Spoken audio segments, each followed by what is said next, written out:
Imagine you're in the middle of a conference ballroom packed with professionals, name tags hanging from their lanyards, drinks in hand. This could possibly be a great opportunity to network and make important connections. But how do you stand out in the crowd? LinkedIn surveys reveal that 70% of professionals believe a strong personal brand is key to career success, and I could not agree more. How do you build your brand in this conference setting?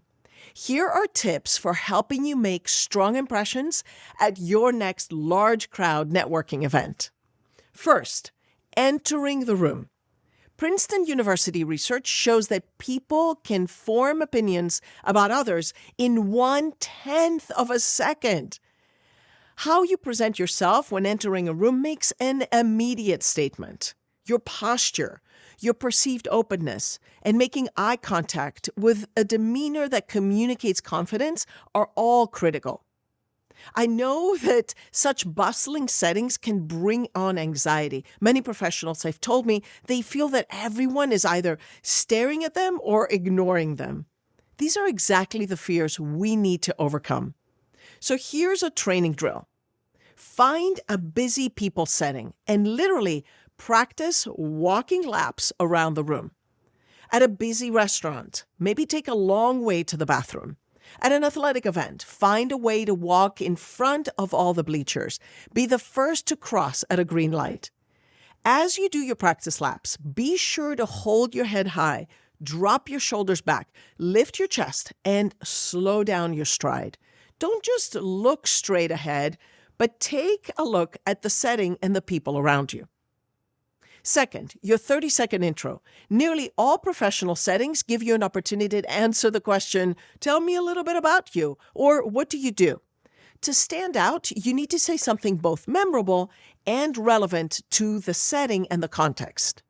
In general settings, I often introduce myself as an academic immigrant, adding that I arrived to the United States as an undergraduate student and never left. In a more specific academic setting, I might say, I'm a professor dedicated to experiential learning, and then I start to share details about the classes that I teach. In casual settings, I may say, my name is Tatiana, I'm from Athens, Greece. Here's the training drill. Think of 3 different audiences in which you are asked to introduce yourself. Write down what matters most to each of this audience. What makes you stand out? Why should they remember you? Then record your 30-second intro and use an AI tool that will analyze both your content and your delivery. When you've run through at least 5 rounds of practice, ask a friend or role play with a friend and ask them for genuine feedback.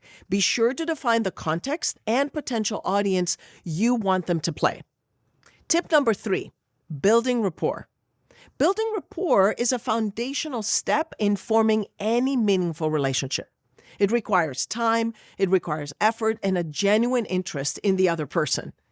So while it can feel more natural when you share common ground, such as the workplace or a mutual acquaintance or a shared experience, rapport can also emerge in unexpected moments when a simple connection is made. So regardless of context, paying attention to the other person and finding points of connection are key to establishing trust and mutual understanding. Here's your rapport training drill. Like my example of the conference setting, let's use that context. Find 3 people you haven't met before and try to connect with them. At first, comment on the environment, maybe the keynote speaker, the conference site, or recent news relating to your industry. Follow up with an open-ended question about them or their work. Practice repeating their names a few times or ask them something about their name. Think of a visual or a verbal reminder to help you retain the name. And after your conversation, make a note in your contacts so you can follow up with them later. Tip number 4, ask open-ended questions. After you've made some type of a connection, it's time to learn more about your audience. So the key here is crafting solid, open-ended questions. What and how style questions are often safe with people you might not know as well. Remember to showcase attentive listening skills and try to retain the information for a follow-up. Here is your training drill. You can practice these in any setting, but see if you can hold a conversation past the initial 2 minutes. With someone you've just met, think about asking them questions such as, "What made you decide to move here? Can you tell me more about your professional journey?" Or, "What brings you to name the city or name the company?" Have you attended the name of the event in the past? What suggestions do you have for me? Tip number 5, entering or exiting a group. I've created a whole course on conversation starters, and the bottom line is to make meaningful connections in new environments. Start by observing your surroundings attentively instead of just being absorbed into your phone. This awareness helps you read social cues and determine whether someone is open to interaction. Use what you've noticed to make context-specific comments that feel natural and respectful, especially when approaching someone who is notable. Once you've made a connection, follow up with an open-ended question to spark conversation and build rapport. Here's your training drill. Find a group at the event you're attending and practice the following lines with confident eye contact and genuine interest. After you observe the speaker of a group in action, say, "Hi, my name is Tatiana. I wanted to say that I found your comments to be so insightful." Enter with a self-introduction. "Hi, everyone. My name is Tatiana. This is my first conference. Mind if I join you?" Practice breaking away from an individual. "It's been a pleasure talking with you. I'll let you get to some of the other attendees." Breaking away is not easy. Practice breaking away from the group. "I've enjoyed meeting you all. Safe travels back home." 6, following up. If you want to stand out in the moment, you may also want to remind your new connections of the initial meeting with a polite and relevant follow-up. An email or a simple LinkedIn private message is very appropriate here.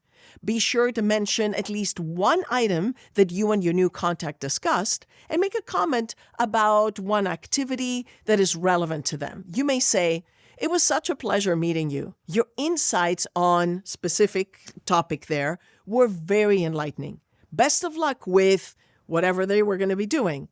I'll be following you and your activity on LinkedIn with interest." Here's your training drill for this. Develop the habit of using your phone contact notes section and write down a few relevant facts about a recent connection. Challenge yourself to send 3 messages similar to the example I just gave you after your networking event. Standing out in a crowd starts with intentional presence, confident body language, and a memorable introduction tailored to your audience. From walking with purpose to crafting open-ended questions, these practical training drills will help you build rapport and make lasting connections and strengthen your personal brand in any networking setting. Follow me on LinkedIn and be sure to send this video to a friend who you think would benefit. Take care.